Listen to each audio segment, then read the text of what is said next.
Well, first of all, we should bear in mind that we don't have a capitalist system.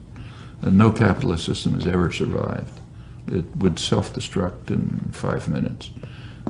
So what we have is a kind of state capitalist system, with the state playing a substantial role in American history, a very substantial role in economic development, in production, and research and development, a lot of other bailouts, lots of other devices to keep the private sector viable. So it's a kind of a state capitalist system, like others. They vary a little on how they do it.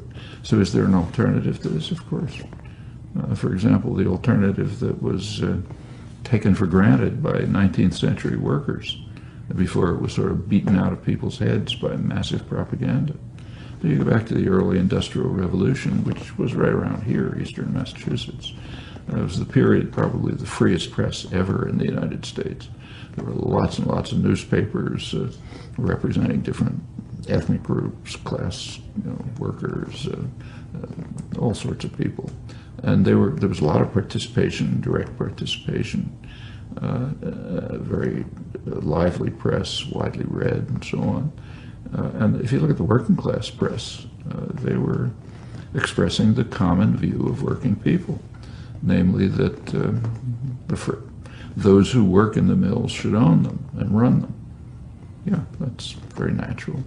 And as I say, we've come close to that a number of times, terrifying to private owners. They also held that wage labor is basically no different from chattel slavery, except that it's temporary. And that was such a popular idea that it was a position of the Republican Party that Abraham Lincoln espoused it. And it makes sense. I mean, there's nothing holy about wage labor. You are renting yourself, which is not very different from being a slave, except that maybe it'll end sometime. Okay, so those are alternatives. Self-management, democratic control of institutions, whether they're communities or workplaces or any others, alliances among them, federal arrangements. These are all perfectly feasible alternatives. There's no economic or political theory that tells us there's anything wrong with them.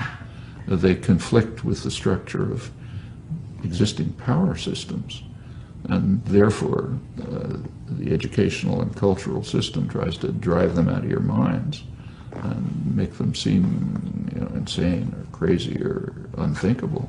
But there's nothing unthinkable about them, and you can move towards realizing them. In fact, even in the United States, where you get no major discussion of these things, there are probably thousands of self-managed enterprises, not huge ones, but lots of them, and they're growing. And they could, as I mentioned, they could reach the scale of, say, producing the green technology, high-speed rail and so on, that the country badly needs. It's not a law of nature that we have to import solar technology from China, a poor developing country, or that we have to get high-speed rail facilities from Spain. Those aren't laws of nature. Those are political decisions, social, economic, and political decisions. They can be made differently. If they're made differently enough, we'll be moving towards a kind of an anarchist type society.